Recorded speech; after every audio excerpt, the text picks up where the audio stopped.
Chapter 47. "So you came back to finish it?" Peter growled, his lips curled back to show yellowing teeth. Kath recoiled at the smell of rotting pumpkin on his breath, but he held her firm against the cottage's side.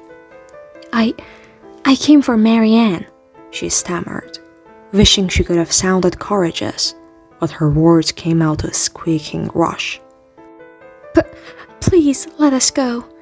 We don't wish you any harm. We just—" "Where is it?" Peter said, ignoring her pleas as he thumped his big hands down Kath's hips, pressing down the voluminous fabric, searching. "Where is the sword?"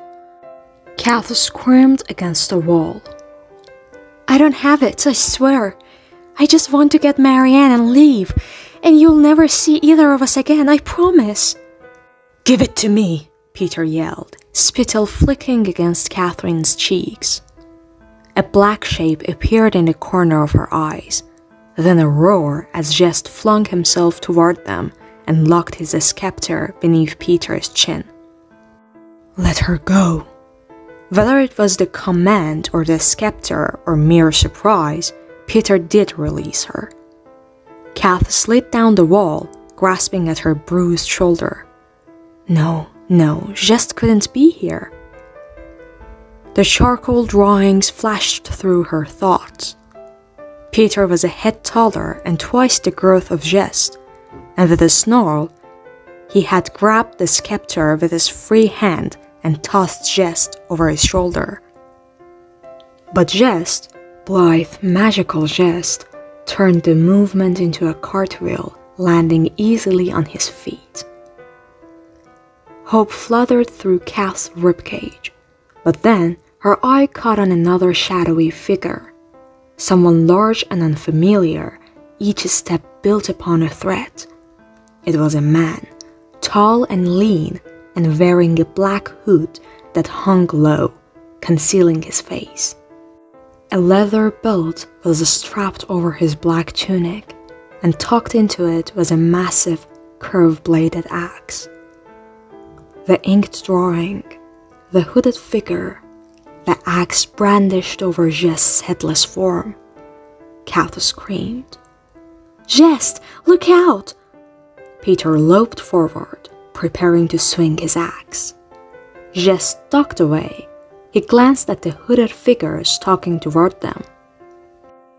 "It's all right, Kath," he panted, tumbling away from Peter again. "It's only Raven." Her heart sputtered, and this did nothing to alleviate her panic. Murderer, martyr. Jest snatched his scepter off the ground where Peter had thrown it and danced out of reach. It occurred to Kath that he was leading Peter away from her, protecting her.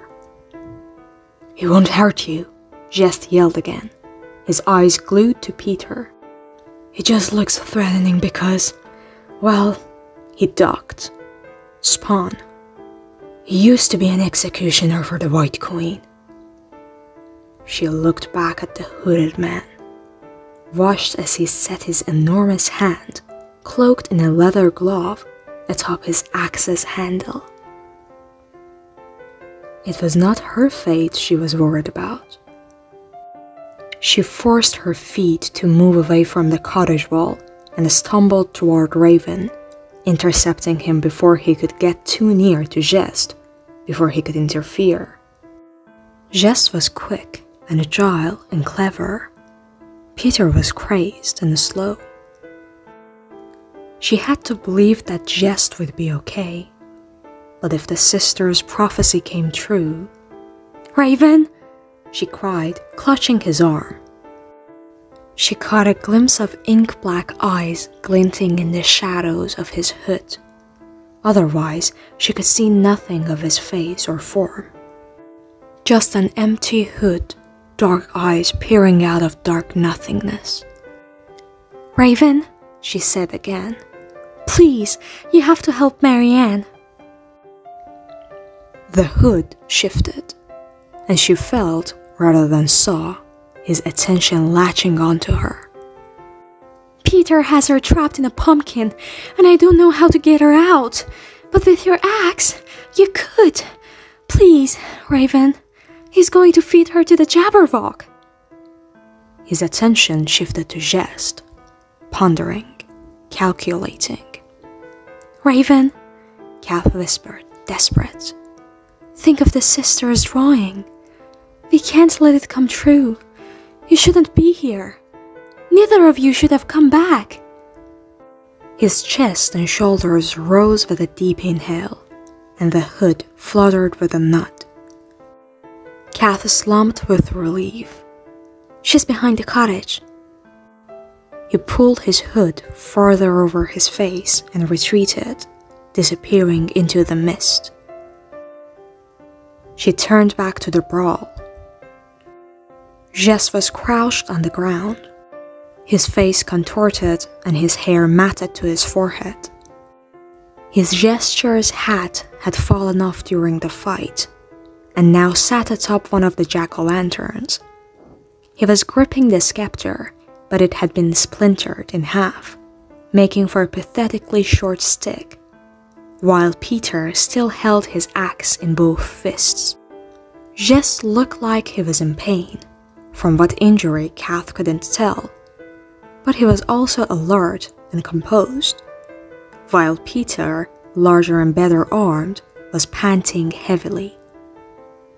Kath's gaze dropped again to the hat. A single thought ricocheted through her head. The sword. This is unnecessary, Jess said, disarmingly polite. Let us go and you'll never see us again. We're only here for Marianne. You came here to kill her, Peter roared. Jess frowned. Who? With a battle cry, Peter rolled toward him and swung.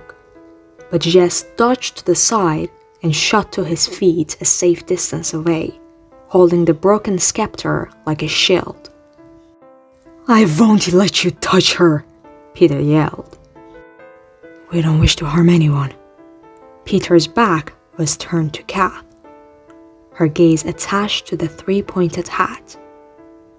She clenched her jaw, grabbed her muddied skirt in both fists, and ran. The mud slopped and slurped, dragging her heels down, but she didn't stop. Her focus was on the hat and the weapon it might have inside it. The sword. Jess had a better chance of defending himself with a sword. A screech spiked in her head, and Kath stumbled, throwing her hands over her ears. Dead leaves and withered vines fluttered beneath a massive pair of wings. The Jabberwock crashed to the ground, blocking her path. Kath staggered backward. The beast curled its serpentine neck toward the sky and snorted, its nostrils steaming. Her nostrils steaming, Kath thought, picturing the frail woman. A victim of too many poisoned pumpkins. The Jabberwock's right eye had healed over, sealing it forever shut, but the left was still an amber of coal. The beast tilted her head to the side, eyeing Kath as her massive claws scraped across the ground. Kath! Jess screamed. Then, louder still, with an edge of hope. Hatta! His yell was cut short by a thump and a groan. Kath's head swerved around in time to see Jess collapse onto his side. The pumpkin Peter had thrown shattered on the ground beside him. Kath cried out, horrified.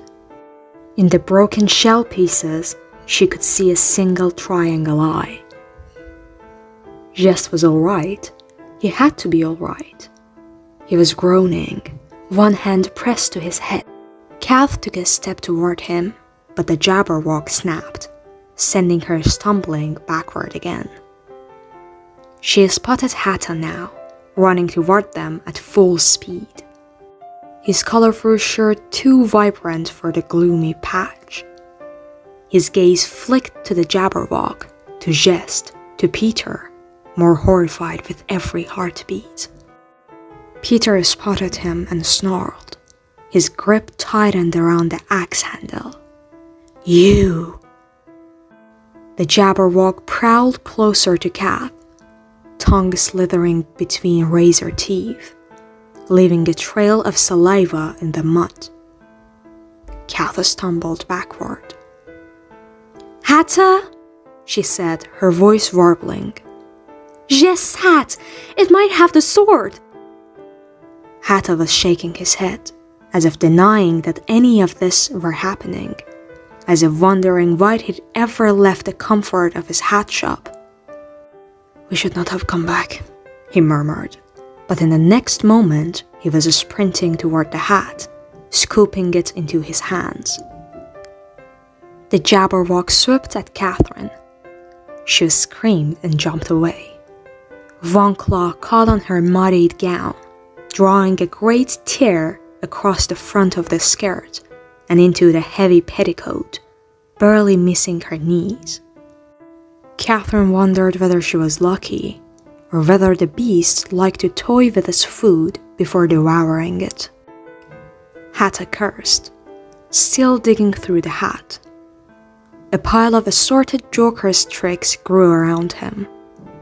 Bright juggling balls, a deck of cards, a bundle of scarves knotted together, silver hoops, fireworks and sparklers, smoke bombs, a stuffed rabbit, a single white rose, its petals turning brittle. "It's not here." He pulled out his arm and bunched the hat in his fist. "It has to be you." His eyes pierced Catherine beneath the Jabberwock's outstretched wing. "It answers only to royalty, love." "But I'm not." He threw the hat. It landed a couple of yards away. She couldn't get to it without edging closer to the Jabberwock. "You!" Peter's howl was so sharp and loud, even the Jabberwock swiveled her head toward him. Seizing her chance, Kath darted toward the hat. She snatched the hat off the ground and thrust her arm inside, still running. As before, her fingers curled around the bone-studded handle and the sword emerged, gleaming.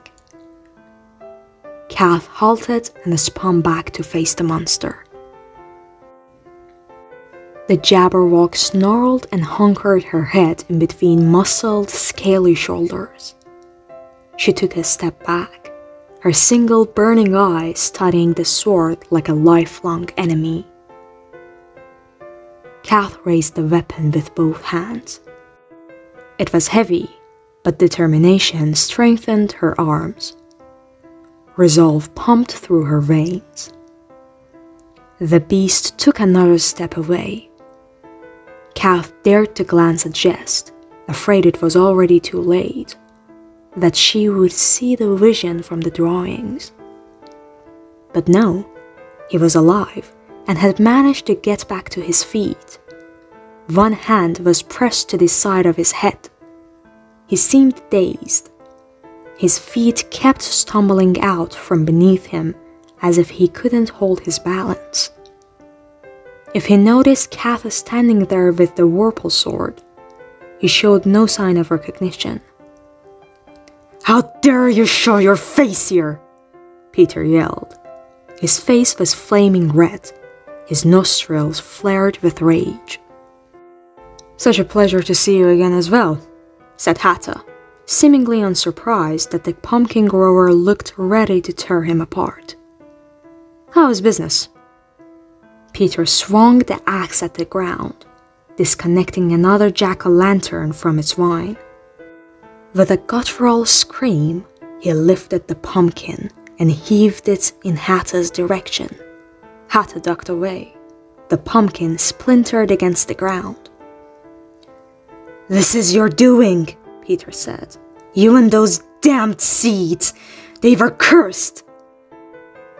Hatta's jaw tightened, and Kath knew, without any idea what they were talking about, that Peter's accusation was not news to Hatta.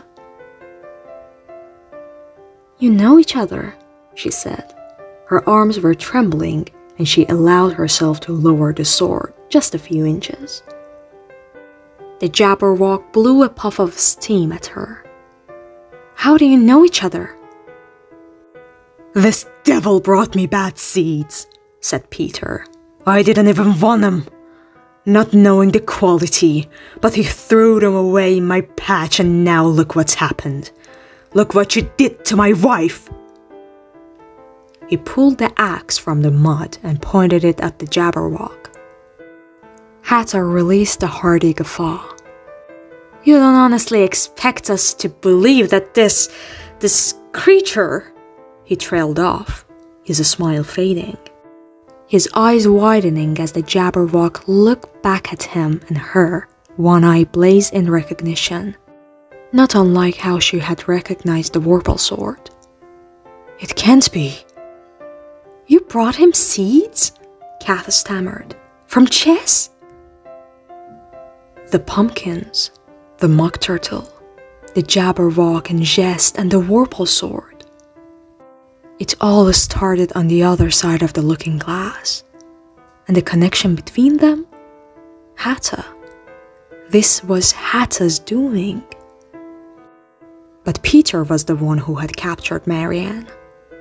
He was the one trying to keep a monster as a pet and feed it innocent lives.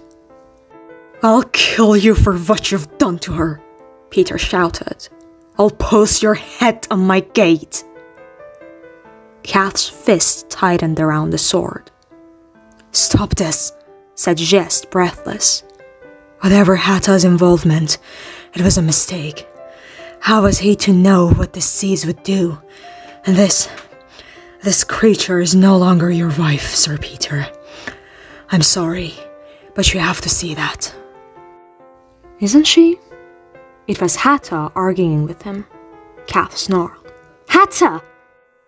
But he shrugged, his gaze scraping over the beast's scaly dark skin, wide veined wings. "Is the mock turtle no longer the turtle?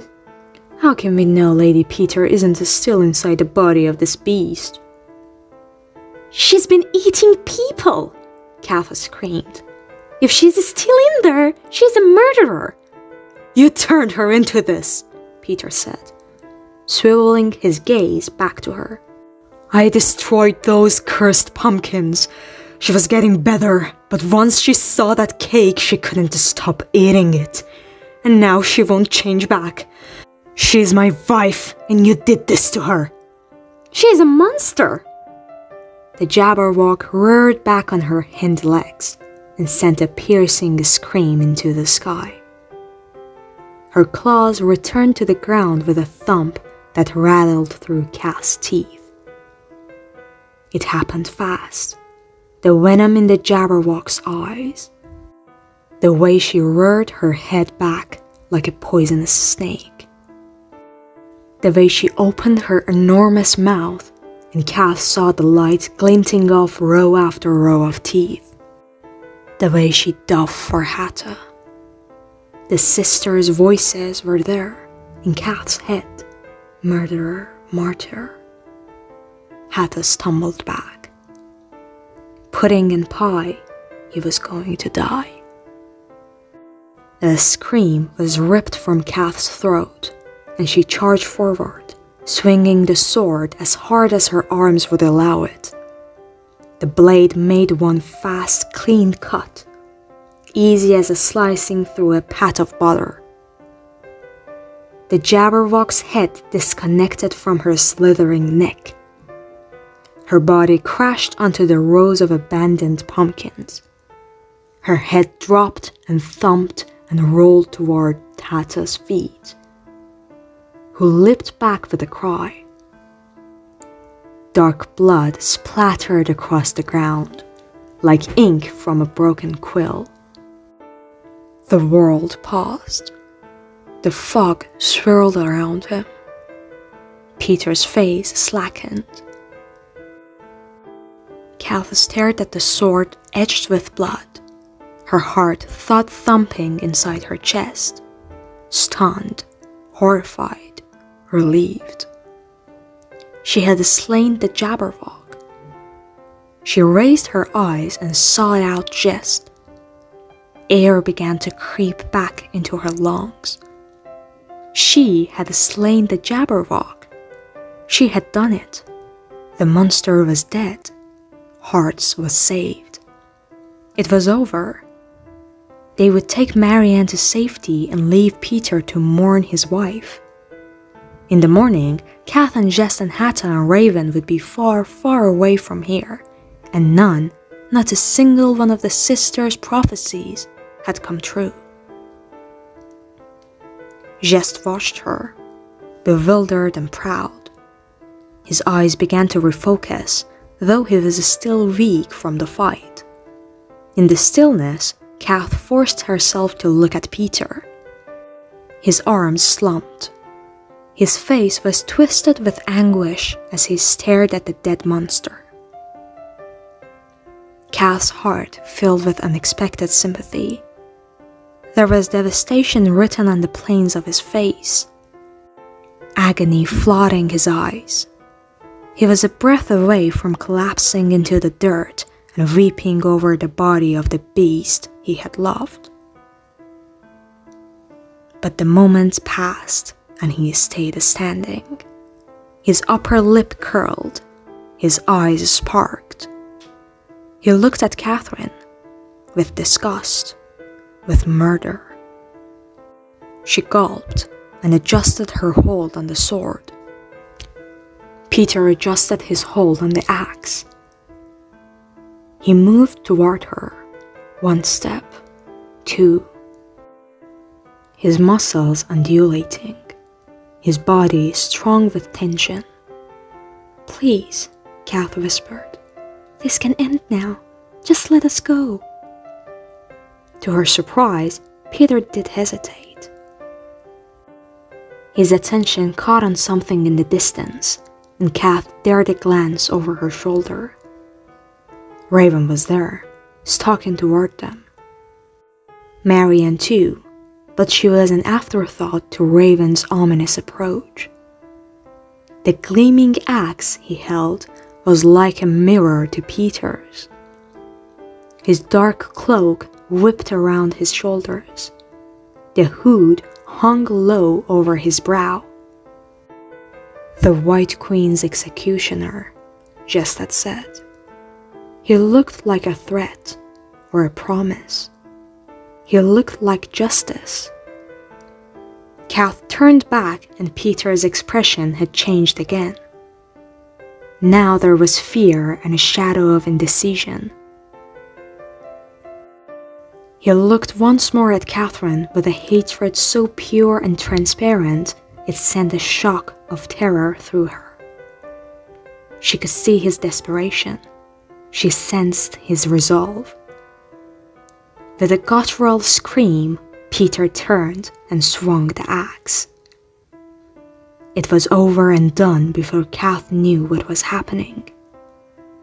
In between the space of a gasp and a scream, there was the sound of blood splattering across the ground, like ink from a broken quill, like a drawing made on stone.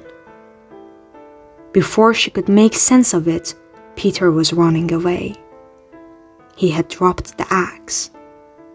He was gone into the forest.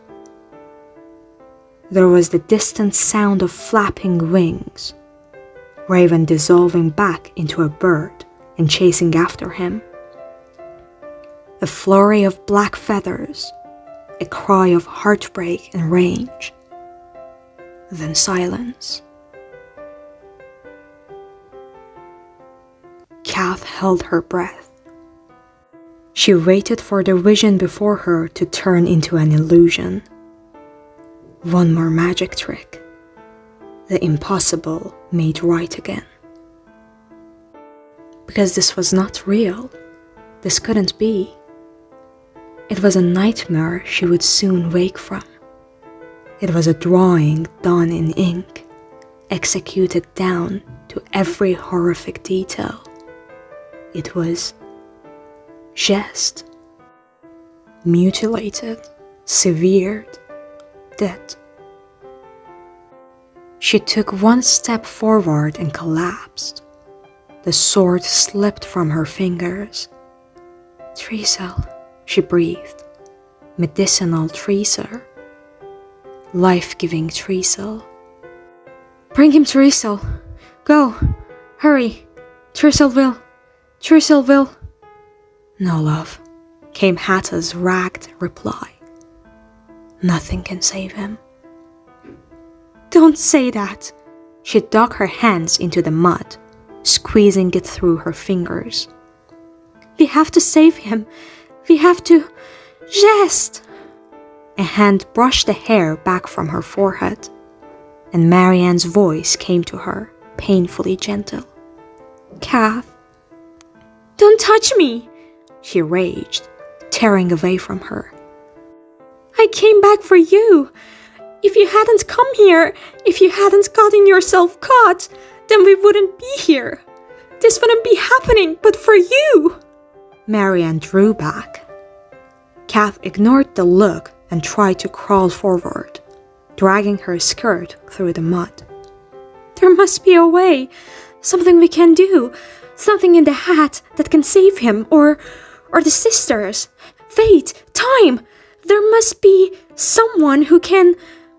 Her hand fell into something that wasn't cold mud, but warm and wet. Something that felt real, too real. It's impossible, she said.